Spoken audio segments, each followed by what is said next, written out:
जो हमारा टारगेट है वो पाकिस्तान है जी। लेकिन हम उसको बताते चले कि आप इसराइल हो और हम मुसलमान हैं। अच्छा।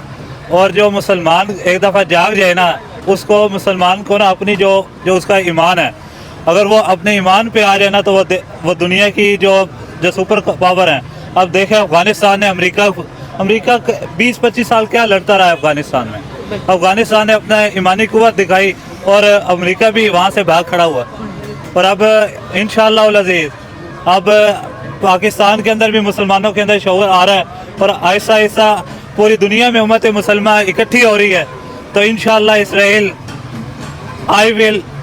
We will in the next video हम पैगाम देंगे आपको कि बताओ इसराइल के अंदर हम पहुंच गए हैं। नहीं, अगर मुझे बात बताए, ख्वाजा आसिफ जो कि हमारे डिफेंस मिनिस्टर है, उन्होंने पूरी मुस्लिम उम्मा को पैगाम दिया है कि इकट्ठे हो जाओ, वरना फिर अकेले अकेले इसराइल का सामना करने के लिए तैयार हो जाओ। जी जी बिल्कुल जी। हमारे डिफेंस मिनिस्टर हैं, उन्होंने उनकी मैंने वो असम्बली में भी जो कॉन्फ्रेंस चली थी और उनकी प्रेस कॉन्फ्रेंस थी वो भी मैंने देखी है।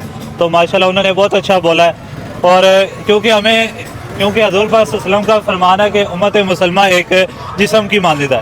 अगर आपका नाखून भी हल्का सा ना छिल जाए तो आपको पूरे जिस्म को तकलीफ होती है। तो अगर अब क्या कहते हैं, हमारा मुसलमान है, हम एक उम्मत मुसलमान एक हमारा जिस्म के मानद है। और इंशाअल्लाह बहुत दिन दूर नहीं कि हम हमारी उम्मत मुसलमान पूरी वर्ल्ड के ऊपर रूल करेगी। क्या आप क्या कहेंगे कि अब अगला खतरा ईरान के बाद पाकिस्तान पे मंडलाता हुआ नजर आ रहा है? ख्वाजा आसिफ ने बोला है कि उम्मत मुसलमान इकट्ठी हो जाओ, वरना फिर सेपरेटली आपको जी इसराइल का सामना करना पड़ेगा। और MNA अगर हम असद कुरैशी की बात करें, उसने बोला मुझे डर है कि ईरान के बाद अगला नंबर पाकिस्तान का ना हो जाए, इसलिए मैं पाकिस्तान को आज पार्लियामेंट में इन्फॉर्म कर रहा हूँ कि अपनी फॉरेन पॉलिसीज के ऊपर काम करना शुरू कर दे, दुनिया में पैगाम फैलाना शुरू कर दे कि हमें इसराइल से खतरा है। नहीं, हमें इसराइल से खतरा किसी चीज का भी नहीं है, क्योंकि देखा नहीं जब इसराइल इंडिया दोनों इकट्ठे होकर पाकिस्तान पे अटैक किया, पाकिस्तान ने कैसा उनका मुंह तोड़ जवाब दिया। और पाकिस्तान मोस्ट पावरफुल कंट्री, ये सारे मुल्कों को पता लग गया, अमेरिका को भी पता है पाकिस्तान कितना पावरफुल है। और ईरान हमारा भाई है, हमारा चाहिए उनके साथ स्टैंड होना, ठीक है, क्योंकि ईरान और इसराइल की जंग स्टैंड हो गया ना, पाकिस्तान ने बोला ईरान के सपोर्ट में। जी बिल्कुल, हम पाकिस्तानी जितने भी मुस्लिम कंट्रीज हैं उनका काम है कि ईरान मुस्लिम कंट्री है, हमारा भी काम है कि उनके साथ सपोर्ट करना, क्योंकि इसराइल ने बहुत ही, आपको पता है कि पिछले कई सालों में इन्होंने बहुत उद्यम मचाया हुआ है, इनको भी पकड़ने वाला कोई हो जी।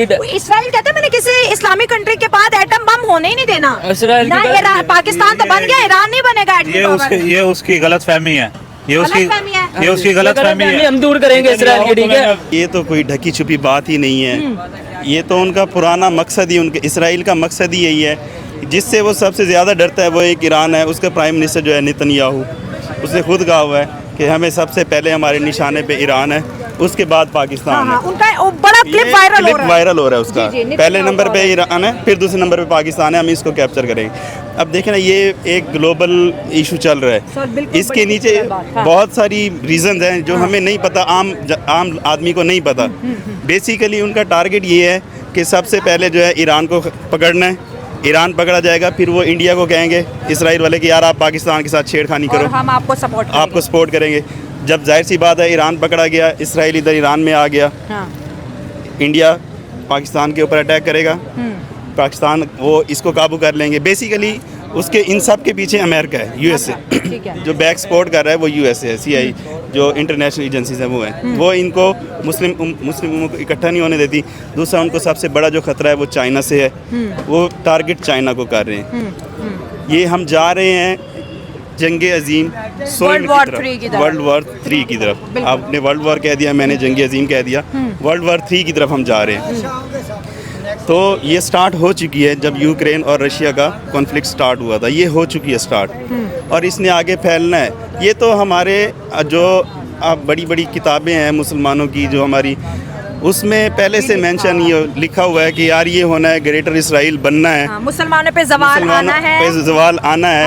ये डॉक्टर इसरार साहब ने आज से तकरीबन कोई 30-40 साल 45 साल पहले ये चीज़ें बता दी थी कि यार ये ऐसे होना है। और सबसे ज़्यादा जो जुर्रत का मुजाहरा कर रहा है वो ईरान कर रहा है। ठीक है सर।